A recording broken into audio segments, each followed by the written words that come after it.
প্ৰত্যেকখন চৰকাৰে ফুলজাৰি মাৰে।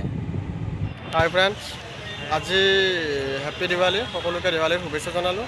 লগতে আজি শিশু দিৱস, তো সেই উপলক্ষে আমি প্ৰতি বছৰৰ দৰে এইবেলিও শিশু দিৱসত সৰ্বসাধাৰণ দুখীয়া শ্ৰেণীৰ যিবিলাক শিশু আছে, তো সেই শিশুসকলক কাপোৰৰ কিছুমান আমি বিলোৱাৰ চেষ্টা কৰিছোঁ। তো তাৰে অলপ দৃশ্য আমি দেখুৱাম, কেনেকৈ কি সকলোৱে সহায় কৰিব দুখীয়াখিনি। তো আজি শিশু দিৱস বুলি এইখিনিয়ে দেখাম। ভিডিঅ'টো চাই থাকক, আমি শুক্লেশ্বৰলৈকে যাম, গোটেইখিনি চাই থাকিব। এয়া আমাৰ সদস্যবোৰ আহি পালে। এইজন সজীৱন দা আৰু এইজন নতুনকৈ দাদা লগ পাইছোঁ, আমাৰ নতুন বস্তিৰে হয় আৰু আহি আছে।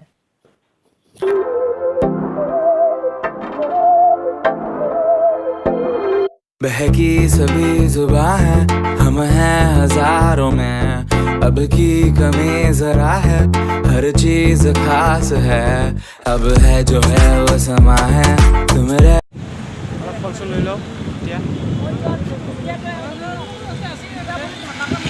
ইয়াতে দাম বহুত বোলে, আগত যাওঁ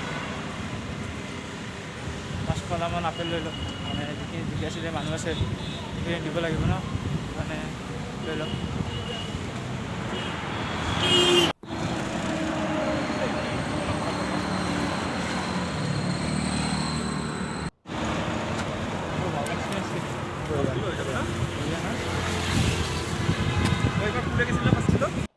বস্তু লোৱা হৈ গ'ল, এতিয়া যাই আছোঁ আমি।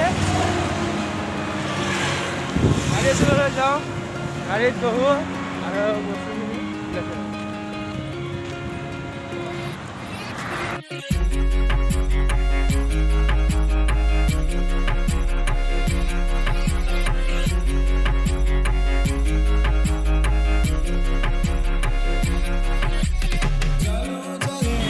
গাড়ী শুক্লেশ্বৰ ঘৰত আহি পালোঁ। ইয়াতে বস্তুখিনি ৰেডি কৰিলোঁ, এতিয়া আপোনালোকক দেখাই আছোঁ, চাই থাকিব।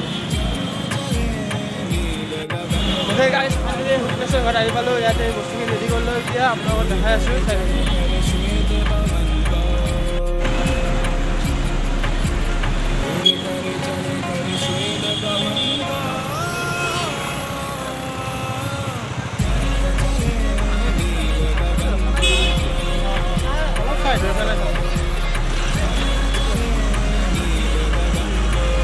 বস্তুবিলাক আৰম্ভ কৰিছোঁ এতিয়া।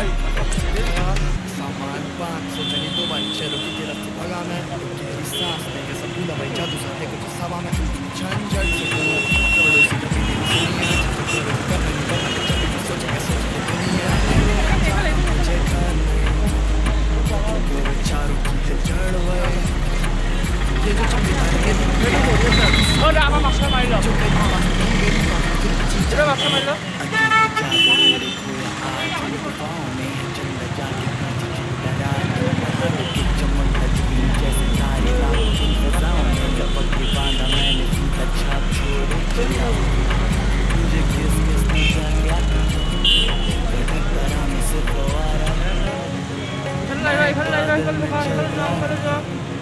गगन बरस पड़ा तो आवा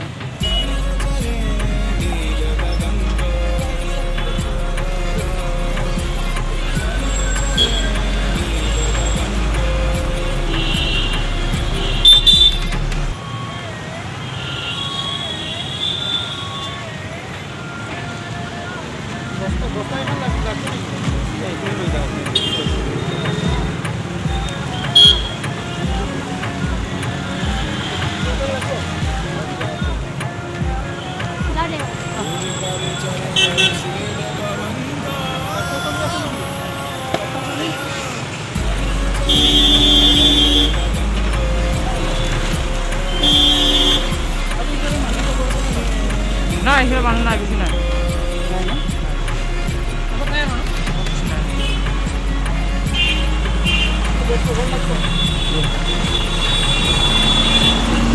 গভৰ্ণৰ চাৰি আপোনালোকে দিলে ল'ব না কি? হা তাক লাগে দি দিব। গোটেই দাদা কিবা এটা কৰি দিয়ক। হা কিবা এটা কৰি দিব লাগে। এয়া আজি আমি সানশ্বাইন গুৱাহাটীৰ তৰফৰ পৰা বিভিন্ন আমাৰ সদস্যবিলাকৰ পৰা আমাৰ কাপোৰ সংগ্ৰহ কৰি আমি ইয়াৰ পদপথত থকা এইবিলাক পদপথ বাকী আছে তেখেতসকলক আমি আজিৰ এই নিৰ্দিষ্ট দিনটোত 14 নৱেম্বৰ শিশু দিৱসৰ দিনাখন আমি কণ্টিনিউ কৰিছোঁ। প্ৰতি বছৰে দিবৰ কাৰণে চেষ্টা কৰিছোঁ তেখেতসকলক অকণমান খোৱা বস্তু আৰু আমাৰ সদস্যবিলাকৰ পৰা সংগ্ৰহ কৰা আমাৰ যি বস্ত্ৰ একোখনকৈ দিয়াৰ কাৰণে আমি প্ৰয়াস কৰিছোঁ আৰু আমি আশা ৰাখিছোঁ ভৱিষ্যতলৈও এইটো সম্পৰ্কত আমি আগবাঢ়ি যাব পাৰিম আৰু আমি তেখেতসকলক আমাৰ সাধ্য নোৱাৰি আমি যি খোৱা বস্তুৱেই হওক নতুবা বস্ত্ৰই হওক দি যাবৰ কাৰণে আমি সক্ষম। ধন্যবাদ।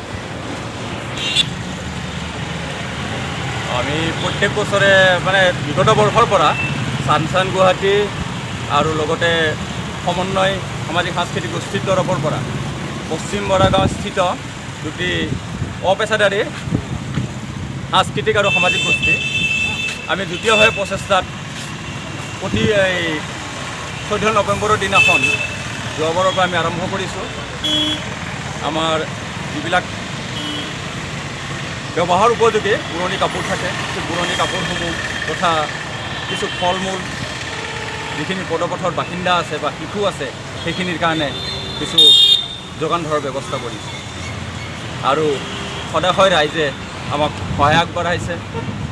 প্ৰতি বছৰে যদি এনেদৰে সহায় আগবঢ়ায় আমি দেৱালীৰ নামত ফটকা কিনাৰ নামত জুৱা খেলাৰ নামত বা গধূলি সমৰস প্ৰাণকৰণৰ নামত বহু টকা পইচা বৰবাদ কৰোঁ। গতিকে সেইখিনিৰ পৰা কিঞ্চিত আমি যদি ৰাখি পেলাই কাটি পেলাই এই পদপথৰ বাসিন্দাসকলৰ কাৰণে কিবা এটা কৰিব পাৰোঁ তেতিয়াহ'লে নিজৰো অলপ ভাল লাগে। সেয়েহে আমি সমন্বয় আৰু ছানশ্বাইন গুৱাহাটীয়ে মিলি পেলাই সময়তে প্ৰচেষ্টা লৈছোঁ। ধন্যবাদ। আমি পদপথৰ বাসিন্দাসকলৰ কাৰণে কিছু ফল মূল আৰু ব্যৱহাৰ উপযোগী পুৰণি কাপোৰ কিছু বিতৰণ কৰি আহিলোঁ। কিন্তু দুখৰ বিষয় এইটো যে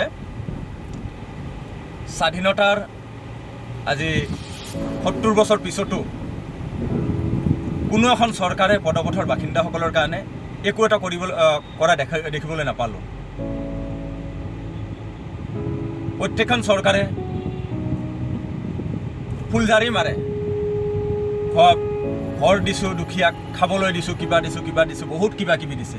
কিন্তু পদপথৰ বাসিন্দাসকলৰ কাৰণে কি কৰিছে তেওঁলোকে? কিয় তেওঁলোকৰ কাৰণে এটা আৱাসস্থলী বনাই তেওঁলোকক খোৱা যোৱাৰ যোগান ধৰিব নোৱাৰে? নে তেওঁলোক অসমৰ বাসিন্দা নহয়? যদি তেওঁলোক অসমৰ বাসিন্দা নহয়, বাংলাদেশী বুলি ভাবে, তেতিয়াহ'লে তেওঁলোকক বিতৰণৰ ব্যৱস্থা কিয় নকৰে? আমি ভাবিছিলোঁ আমাৰ জাতীয় নায়ক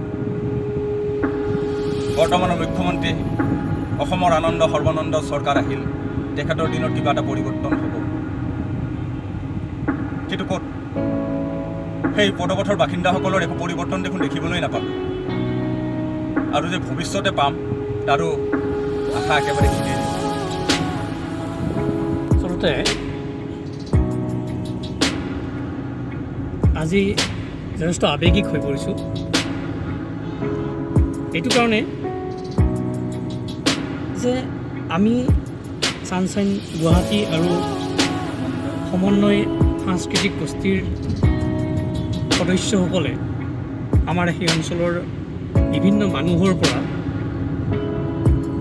ব্যৱহাৰ উপযোগী পুৰণি কাপোৰ সংগ্ৰহ কৰি আনি আৰু য'ত কিঞ্চিত আমাৰ সাধ্য অনুসৰি কিছু ফল মূল আনি আমি এই শুক্লেশ্বৰ ঘাটৰ পদপথৰ যিখিনি বাসিন্দা আছে তেখেতসকলক আমি বিতৰণ কৰিছোঁ। কিন্তু তেখেতসকলৰ এই কাপোৰখিনি বা এই ফল মূলখিনিৰ প্ৰতি যিটো আগ্ৰহ আমাক দেখি তেখেতসকলে যিধৰণে আগবাঢ়ি আহিল, তেখেতসকলে যিটো উৎসাহ দেখুৱালে, আমি আৱেগিক হৈ পৰিছোঁ। চৰকাৰ আহিল, চৰকাৰ গ'ল। আজি 70 বছৰত